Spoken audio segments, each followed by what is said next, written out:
हाँ जी, तो कैसे हो आप लोग? मैं आपका नीलेश पिया बहुत-बहुत स्वागत करता हूँ इस यूट्यूब चैनल पे। दोस्तों लेकर आ गया हूँ मैं आप सबके लिए बोर्ड परीक्षा 2024 के लिए कक्षा 10 हिंदी का प्री बोर्ड पेपर। जी हाँ मेरे दोस्त, ऐसा ही बिल्कुल आपके स्कूल में प्री बोर्ड का पेपर आएगा और यह जो पेपर होने वाला है प्री बोर्ड के अलावा आप लोग का जो मेन बोर्ड एग्जाम होगा ना, उसमें भी बिल्कुल ऐसा ही पेपर आएगा। इसमें से बिल्कुल आपके क्वेश्चन फंसेंगे। तो जितना भी मैं प्री बोर्ड का जिस जिस सब्जेक्ट का कराऊंगा, आप सारा का सारा अच्छे से वीडियो देखना, सबको क्लियर कर लेना। जो आप लोग का जनवरी में प्री बोर्ड होगा उसमें तो ये इसमें से आएगा ही आएगा, साथ में जो फरवरी में मेन जो आप लोग का बोर्ड परीक्षा होगा उसमें भी इसमें से क्वेश्चन आएंगे सेम टू सेम। ठीक है, तो सारे के सारे जो मैं पेपर कराऊंगा इनको आप सॉल्व कर लेना। चलो इसको मैं सॉल्व करा देता हूं। देखो ये जो आपका प्री बोर्ड है हिंदी का, एकदम लेटेस्ट पैटर्न पे आधारित है। देख सकते हो यहाँ जो अंत में आप लोग का एक प्रश्न जुड़ा हुआ है इस बार नए पैटर्न पे बोर्ड परीक्षा 2024 में पत्र लेखन, तो वो भी यहाँ पे है। और साथ में आप लोग देख सकते हो इधर आप लोग का एमसीक्यू में मैं आपको दिखाना चाहूँगा। जो एमसीक्यू क्वेश्चन है उसमें देखो आप लोग का ये जो नया आपका जुड़ा हुआ है एमसीक्यू में, जिसमें आपका वाक्य का स्वरूप है, उसके बाद देखो ये वाच्य वाला है और विकारी और अविकारी, उससे भी रिलेटेड यहाँ पे क्वेश्चन है। तो आप लोग का बिल्कुल ये लेटेस्ट पैटर्न पे आप लोग का पेपर है। तो चलो इसको हम लोग पूरा का पूरा सॉल्व कर लेते हैं। बाकी कहूँगा चैनल को अभी तक आप सब्सक्राइब नहीं किए हो तो चैनल को सब्सक्राइब कर लेना और बेल आइकन को भी दबा लेना, जिससे मेरी सारी वीडियो की नोटिफिकेशन आपको मिलती रहे। चलो शुरू करते हैं।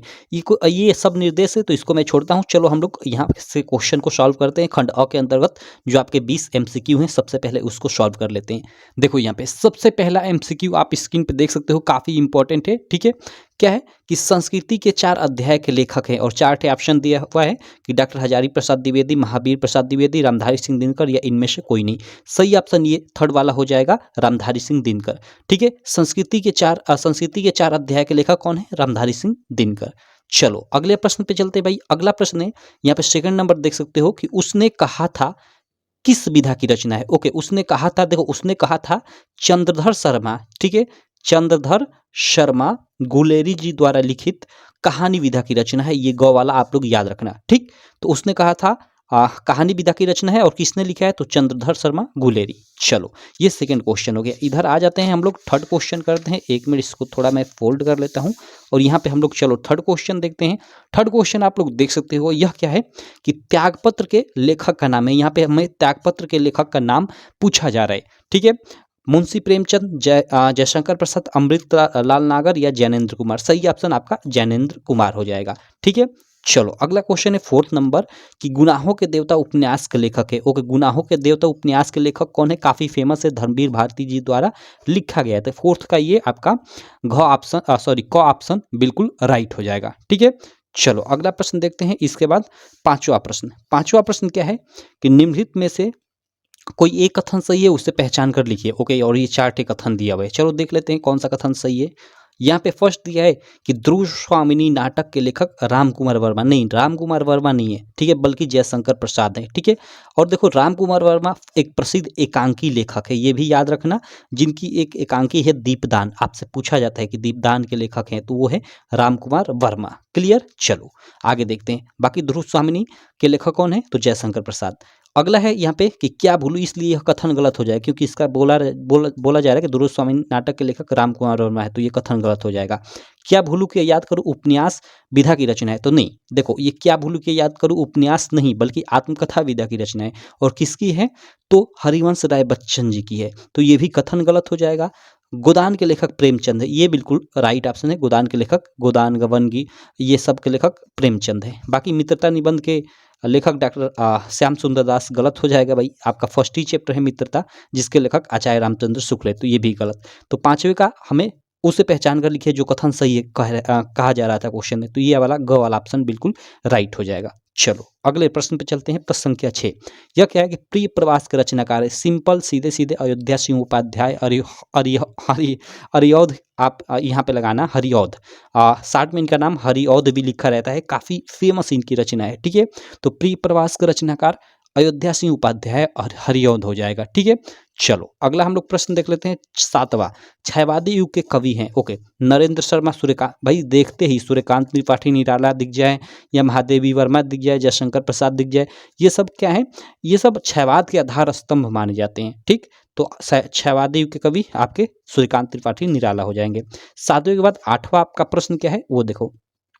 महादेवी वर्मा की रचना नहीं है, देखो यहाँ पे ध्यान देना, नहीं है बोला जा रहा है। युगांत, सांध्यगीत, निहार, दीपशिखा। सही ऑप्शन ये फर्स्ट वाला हो जाएगा। ये युगांत जो है ना, ये मतलब इनकी रचना नहीं है, ठीक है, बल्कि आपके जो वो सुमित्रानंद पंत है ना, उनकी ये रचना है शायद, ठीक है। और बाकी सांध्यगीत, दीपशिखा, निहार या फिर यामा, ये सब महादेवी वर्मा की प्रमुख रचनाएं हैं, ठीक। तो ये आपका ऑप्शन सही हो जाएगा, जो नहीं है उससे हमें छांटना था। आगे देखो, अगला 8 के बाद 9 नंबर प्रश्न क्या है। यह प्रश्न है कि बिहारी किस युग के कवि हैं। ओके, बिहारी लाल किस युग के कवि हैं, ये हमें बताना है प्रश्नोत्तर संख्या 9 में, ठीक। तो देखो बिहारी लाल, आप सीधे सीधे याद रखना, बिहारी जो है रीति काल के एक फेमस कवि है, ये बी वाला आपका बिल्कुल राइट ऑप्शन हो जाएगा। उसके बाद देखो 10वां प्रश्न, 9 के बाद ये 10 नंबर, साकेत महाकाव्य। भाई नाम सुनते ही आप बता दोगे, साकेत मैथिली शरण गुप्त की रचना है, ठीक है, काफी फेमस रचना है। तो ये हम लोग के रहे अब तक 10 प्रश्न। ये जो 10 प्रश्न रहे शुरू के, ये आपके हिंदी के गद्य और पद्य से प्रमुख लेखकों और उनकी विधाओं से संबंधित है। अब आगे के जो प्रश्न 10 प्रश्न होंगे, ठीक है, वो आपके एक तरह से समझ जाओ कि व्याकरण से संबंधित होंगे, ठीक है। तो चलो आपका इनको हम लोग सॉल्व कर लेते हैं। इसमें देखो जो पहला प्रश्न है, यानी एक तरह से 11वां 10वें के बाद, वो क्या है कि हास्य रस का स्थायी भाव। देखो ये काफी ये फेमस क्वेश्चन है, ठीक है। पिछले साल जो 2023 का बोर्ड एग्जाम हुआ था ना, उसमें 3 पेपर सेटों में, आप जानते हो कि जैसे हिंदी का पेपर होता है तो उसका पूरा का पूरा 7 सेट होता है, तो 3 पेपर सेटों में यही क्वेश्चन पूछा था कि हास्य रस का स्थायी भाव है। और इस बार भी कुछ ऐसा ही पूछा जाएगा 2024 के बोर्ड एग्जाम में भी, ठीक। तो हास्य रस का स्थायी भाव, हाँ आप सीधे सीधे याद रखना। और एक करुण रस का स्थायी भाव, तो वो शोक, आप ये भी याद रखना। चलो अगला हम लोग 11 के बाद 12 नंबर क्वेश्चन देखते हैं। यह क्या है कि रोला छंद में चरण होते हैं। देखो रोला छंद में चरण हमसे पूछा जा रहा है कि रोला छंद में कितने चरण होते हैं। अब देखो यहाँ पे रोला छंद होता है, इसमें आपके 8 चरण होते हैं, डायरेक्ट आप लोग याद रखना। ये चरण कैसे, देखो जैसे आपने इसकी मतलब एग्जाम्पल देखे होंगे, जैसे कुछ लिखा हुआ है, यहाँ कामा, फिर यहाँ पे एक लाइन लिखा हुआ है, तो यहाँ कामा आ गया ना, तो इसको फर्स्ट चरण बोलेंगे और इसको सेकेंड चरण, ठीक है। फिर यहाँ नीचे एक लाइन, फिर कामा यहाँ, तो ये थर्ड, ये फोर्थ, इसी तरह कर कर 4 लाइन होती है और प्रत्येक में 2-2 चरण, यानी कुल मिलाकर 8 चरण होते हैं इसमें रोला में, ठीक है। और सोरठा में केवल 4 चरण होते हैं, आप लोग याद रखना। चलो अगले प्रश्न पे चलते हैं। ये 12 के बाद 13 नंबर, यह क्या है कि चरण कमल बंदऊ हरिराय में अलंकार, काफी फेमस रूपक अलंकार, इसको तो डायरेक्ट याद रखने की जरूरत है। कितनी बार करा चुका हूं मैं आपको, आपके बुक में ये मतलब दिया हुआ है, ठीक है। चरण कमल बंदऊ हरिराय, ये पंक्ति दिया हुआ है, ठीक है। तो इसमें आपका रूपक अलंकार हो जाएगा, ठीक। तो इसको आप लोग याद रखना। उसके बाद 13 के बाद 14 नंबर प्रश्न की उपदेश शब्द में उपसर्ग है। देखो यहाँ उपसर्ग हमें पूछ रहा है, जो किसी शब्द के पहले लगाओ, तो देश शब्द है, इसके पहले उपसर्ग लगा है, तो यहाँ पे उप ये वाला ऑप्शन बिल्कुल राइट हो जाएगा। अगला प्रश्न क्या है, आप लोग देख सकते हो, ये 15 नंबर, यह प्रश्न है कि 9 रत्न में समास। ओके, 9 रत्न मीन्स 9 रत्नों का समूह, यानी यहाँ संख्या बोधक शब्द आ रहा है, संख्या बोधक में आपका द्विगु समास हो जाएगा डायरेक्ट। और देखो आपका द्वंद्व समास क्या होता है, जैसे माता पिता, जिसके बीच हाइफन आ जाए, जैसे माता और बीच में ये पिता, ये बीच में हाइफन आ गया ना, जिसका आप समास विग्रह करोगे तो बीच में या अथवा और आए, ठीक है। या इसका देखो इसका आप समास विग्रह करोगे तो इसका समास विग्रह होगा माता और पिता, या ऐसे भी कह सकते हो कि माता या पिता, तो बीच में या और आ रहा है समास विग्रह करने पे, तो वहाँ आपका द्वंद्व समास हो जाएगा। और द्विगु समास संख्या बोधक होता है, जैसे 9 रत्न, 9 रत्नों का समूह। और अगर यहीं पे कोई तीसरा अर्थ निकले, ठीक है, तो वो वहाँ पे आपका बहुब्रीहि समास हो जाएगा। जैसे आपका जैसे पीताम्बर, या हाँ पीताम्बर ही, जैसे आपका पीताम्बर हो गया। पीताम्बर मीन्स पीला वस्त्र धारण करने वाला, अर्थात श्री कृष्ण की बात यहाँ पे की जा रही है, ठीक है। तो इसमें आपका बहुब्रीहि समास हो जाएगा, ठीक। मतलब जिससे पीताम्बर, जैसे पीला वस्त्र धारण करने वाला, और इसका तीसरा एक अर्थ भी निकल रहा है जैसे श्री कृष्ण, तो वहाँ आपका बहुब्रीहि समास हो गया। या फिर जैसे चतुर्भुज, यानी 4 भुजाओं का समूह, तो यहाँ 4 भुजाओं का समूह, तो वो एक तरह से वो क्या होगा, चतुर्भुज, तो इसमें आपका ये संख्या बोधक है, तो ये द्विगु समास हो जाएगा। अगर यहीं पे कोई इसका एक मतलब अलग सा अर्थ निकल जाए, ठीक है, तो उसमें आपका क्या आ जाएगा, उसमें आपका बहुब्रीहि समास आ जाएगा। चलो अगला देखते हैं। अगला 15 के बाद 16 नंबर प्रश्न कि निम्न में से अग्नि का पर्यायवाची शब्द नहीं है। देखो नहीं है कहा जा रहा है। पवन, पावक, ज्वाला, हुताशन। तो देखो पवन, पवन पहला ही गलत, पवन हवा, हवा का होता है, वायु का होता है, हवा या फिर वायु, ठीक है। अनिल समीर जो भी बोल लो। बाकी ये पावक ज्वाला हुतासन ये सब अग्नि का पर्यायवाची है, लेकिन ये नहीं है। ठीक, तो आपका नहीं है जो पूछा जा रहा था, तो यही ऑप्शन आपका सही हो जाएगा, क्योंकि नहीं है पूछा जा रहा है तो ये।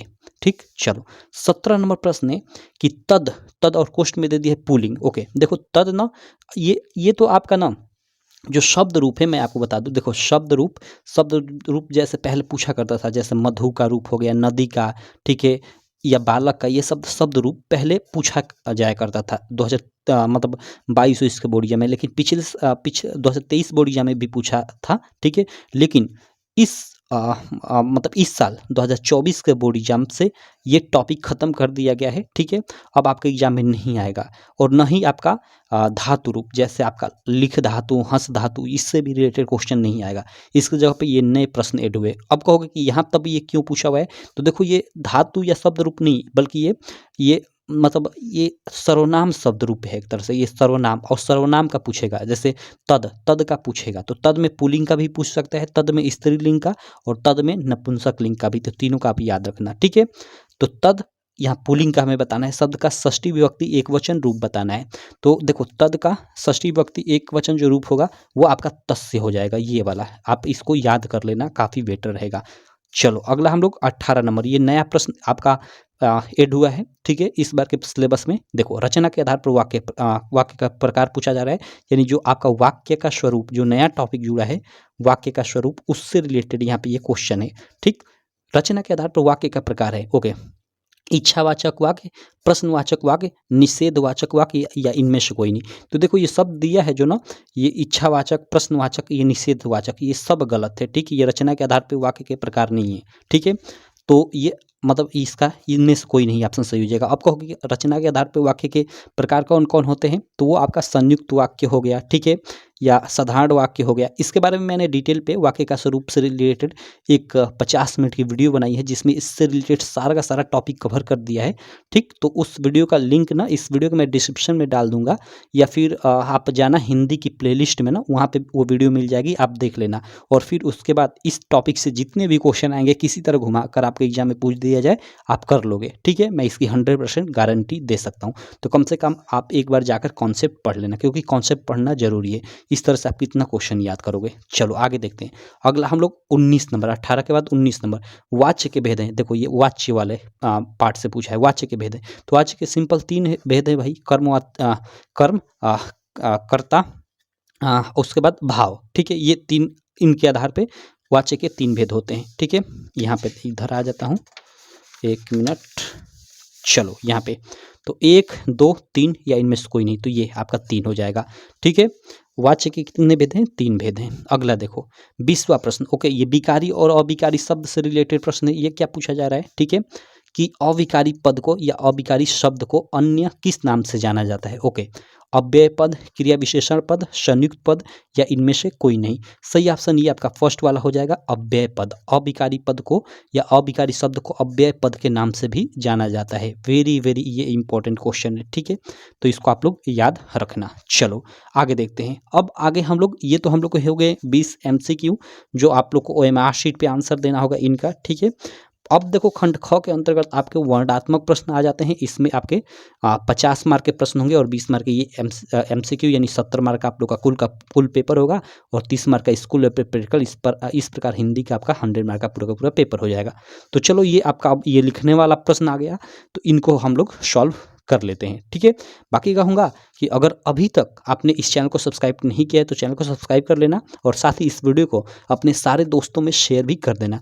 और हमारी ऐप है, एक बताना चाहूँगा, हमारी ऐप है UPMSP स्टडी कर। ठीक है, इसे डाउनलोड कर लेना, आपके स्टडी में काफ़ी हेल्प करेगी। गूगल प्ले स्टोर पे आपको मिल जाएगी, UPMSP स्टडी सर्च करोगे तो यहाँ पे आपके सारे के सारे प्रीवियस ईयर पेपर भी मिल जाएंगे। ठीक है, उसके अलावा बहुत सारे आपके एग्जाम से रिलेटेड यहाँ पे क्वेश्चन मैं डाल रहा हूँ। टेस्ट भी मैंने डाल रखा है यहाँ पे, आप हिंदी का टेस्ट जाकर दे सकते हैं, SST का मैंने टेस्ट डाल रखा है, और भी सब्जेक्ट का यहाँ पे डाल रहा हूँ। साथ ही इस ऐप पे आपको 1 दिसंबर को, ठीक है, 1 दिसंबर को आपका मैं लॉन्च करूँगा आपका जो प्रीवियस ईयर पेपर है उसका पूरा solution, detailed solution with video and PDF solution एकदम अच्छे से भी रहेगा, जिससे आप अपने एग्जाम टाइम में कम से कम टाइम में सारी चीज़ों का रिवीजन कर सके। तो आप ये एप्लीकेशन डाउनलोड कर लेना अगर आप UP बोर्ड के स्टूडेंट हो, क्लास 10th के। तो ठीक है, चलो आगे चलते हैं, आगे हम लोग देखते हैं ये वर्णनात्मक प्रश्न, इनको सॉल्व करते हैं। इसमें देखो जो फर्स्ट प्रश्न है ना, ये आपका गद्यांश संबंधित रहेगा।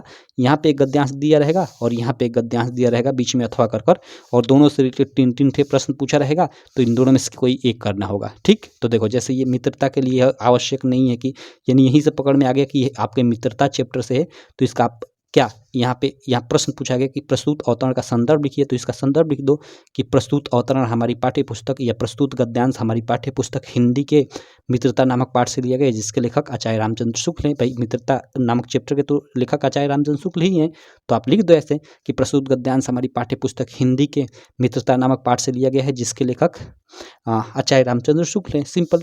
और रेखांकित अंश की व्याख्या, तो जो भी यहाँ पे ये रेखांकित अंश है यहाँ तक किया गया है, इसकी आप अपने हिसाब से व्याख्या हेडिंग डालकर रेखांकित अंश की व्याख्या और अपने हिसाब से व्याख्या कर दो कि प्रस्तुत पंक्तियों के माध्यम से लेखक कहना चाहते हैं कि क्या कहना चाहते हैं कि मित्रता के लिए यह आवश्यक नहीं है कि दो जो मित्र हों एक ही समान के रुचि रखते हो। यहाँ पे है ना जो भी चीज़ें यहाँ पे लिखे गए, बना बनकर अपने हिसाब से इसकी व्याख्या करते रहना। मैं आगे चलता हूँ। और राम और लक्ष्मण के स्वभाव में क्या अंतर यहाँ बताना है, तो भाई इसको पढ़ोगे तो आपका यहाँ आपका अंतर मिल जाएगा। तो इनका आंसर देने का आपको 6 मार्क मिल जाएगा, प्रत्येक प्रश्न का 2-2 मार्क। ठीक, तो इसको करो या फिर इसको करो, दोनों में से कोई एक। बाकी ये देखो आपका अजंता वाले चैप्टर से है, ठीक है, तो आप इसको भी कर सकते हो यहाँ, क्योंकि यहाँ पकड़ा अजंता संसार की चित्रकलाओं में अपना अद्वितीय स्थान रखता है। यानी ये अजंता वाला आपका जो चैप्टर है भगवत शरण उपाध्याय जी द्वारा लिखित, उससे ये गद्यांश है, तो देख लेना, ये भी काफ़ी इंपॉर्टेंट है। ठीक है, इसका संदर्भ लिखना है तो आप संदर्भ लिख ही लोगे, बाकी रेखांकित अंश की व्याख्या अपने हिसाब से करते रहना। और यहाँ पे एक प्रश्न है तो इसको पढ़ोगे तो आंसर मिल ही जाएगा। तो आप दोनों में से कोई एक करना है आपको एग्जाम में, यहाँ मैंने दोनों को बता दिया। ठीक, यहाँ पे आ जाते हैं, ये हम लोग प्रश्नोत्तर संख्या 2 पे आ जाते हैं। अब देखो यह जो प्रश्न होगा, ठीक है, यह प्रश्न जो है ना, यह आप लोग का माफ़ करना यार, खांसी टाइप की आ रहा है। यह जो प्रश्न है यह आपका पद्यांश है, ठीक है, और निर्गुण कौन देश कौ वासी मधुकर कहीं समझाई सौ दे बुझती शासनासी। ओके, यह जो प्रश्न है ना आपका गद्यांशों से रहेगा। प्रश्न संख्या 2 गद्यांशों से असंबंधित रहेगा। यहाँ पे एक गद्यांश दिया रहेगा और इससे रिलेटेड 3 प्रश्न पूछा रहेगा। जैसे यहाँ सॉरी गद्यांश से नहीं, माफ़ करना, गद्यांश बोल दिया, पद्यांशों से संबंधित रहेगा। ठीक है, अभी कंफ्यूज हो गया यार, खांसी टाइप की आ रही है। ठीक है, चलो कोई दिक्कत नहीं। तो यहाँ ये पद्यांशों से संबंधित रहेगा। जैसे ये गद्यांश वाला था ना, तो यहाँ पे 2 पद्यांश रहेंगे, एक यहाँ पे रहेगा और एक यहाँ पे ये नीचे रहेगा। ठीक है, तो दोनों में से किसी एक का आपको उत्तर देना होगा। उससे रिलेटेड यहाँ पे 3 थे, यहाँ पे देखो प्रश्न पूछा हुआ है, तो आप दोनों में से किसी का भी उत्तर दे सकते हो। जैसे यहाँ पे देखो निर्गुण कौन देश का वासी, ये आपका ना ये सूरदास जी द्वारा लिखित एक चैप्टर है पद, उससे यह लिया गया है। तो इसका संदर्भ आसानी से लिख सकते हो कि प्रस्तुत पद्यांश हमारी पाठ्य पुस्तक हिंदी के पद नामक पाठ से लिया गया है, जिसके रचयिता, यहाँ पे रचयिता शब्द यूज करोगे, लेखक नहीं, जिसके रचयिता सूरदास जी हैं। सिंपल। या अगर इसको करते हो तो ये देखो आपका चींटी वाला जो चैप्टर है ना, उससे लिया गया है। चींटी वाला चैप्टर जो है जिसके आपके लेखक कौन है भाई, तो सुमित्रानंद पंत है। तो ये आपका चींटी वाले चैप्टर से दिया गया है। तो आप इससे रिलेटेड ये 3 प्रश्न है, इसका उत्तर दो, जिसमें आपका फर्स्ट संदर्भ होगा, उसके बाद ये रेखांकित अंश की व्याख्या और एक यहाँ पे नॉर्मल एक प्रश्न होगा। तो इनका उत्तर दो, आपको वही 6 मार्क मिलेगा। ठीक, तो दोनों में से कोई एक करना होगा। तो ये दोनों के दोनों काफ़ी इंपॉर्टेंट है, इनको आप क्लियर कर लेना। बाकी यहाँ पे देखो आपका तीसरा जो प्रश्न रहेगा, ये देखो वाराणसी वाले चैप्टर से है। ठीक है, यहाँ पे आपका गद्यांश रहेगा, जिसका आपको संदर्भ लिखना रहेगा और साथ में उसका हिंदी में अनुवाद करना होगा। संदर्भ का 2 मार्क, हिंदी में अनुवाद का 3 मार्क, यानी 5 मार्क आपको मिलेगा। तो ये आपका देखो वाराणसी सुविख्यात प्राचीन नगरी, यानी वाराणसी बहुत ही प्रसिद्ध नगर है। ठीक है, इसी तरह कर यहाँ तक ये गद्यांश है। तो इसका आपको क्या करना है कि सबसे पहले संदर्भ लिखना है और साथ में इसका हिंदी अनुवाद करना है। इसका संदर्भ लिखते समय लेखक या कवि का नाम नहीं लिखना होता है, सिंपल ऐसे लिख सकते हो इसका कि प्रस्तुत संस्कृत गद्यांश हमारी पाठ्य पुस्तक हिंदी के संस्कृत परिचय का, भाई हिंदी के जो पीछे संस्कृत है उससे लिया गया, तो उसको संस्कृत परिचय क्या बोलते हैं। तो यह हिंदी के संस्कृत खंड से ऐसे भी लिख सकते हो कि हिंदी के संस्कृत खंड के वाराणसी नामक पाठ से लिया गया है, बस ऐसे। ठीक है, उसके बाद देखो इसमें भी अथवा होता है, इधर देखो, और इसका हिंदी अनुवाद हेडिंग डालकर इसका हिंदी अनुवाद कर देना, उसका 3 मार्क, यानी कुल मिलाकर 5 मार्क आपको मिल जाएगा। यहाँ पे देख सकते हो, यहाँ पे मैं आ जाता हूँ, 1 मिनट, देखो अथवा कर यहाँ पे भी एक आपका है। ठीक है, ये यहाँ पे गद्यांश, तो वो वाला करो या ये वाला करो, आपका मन। ठीक है, दोनों में से कोई आपको एक ही करना होता है, दोनों को नहीं करना होता है। ठीक, चलो आगे हम लोग चलते हैं। अगला हम लोग देखते हैं, ये आपका चौथा प्रश्न, देखो ये आपके पद्यांश से संबंधित रहेगा, यानी पद्यांश मीन्स जो संस्कृत के पद्यांश है, हिंदी में पीछे जो संस्कृत का पार्ट है ना, उसमें मतलब गद्यांश जो चैप्टर है, जैसे वाराणसी वाला चैप्टर है, तो उसमें बीच बीच में श्लोक है, तो श्लोकों को पद्यांश बोला गया है। ठीक है, तो यहाँ पे 2 श्लोक रहेंगे, उनमें से किसी एक श्लोक का आपको उत्तर देना होगा।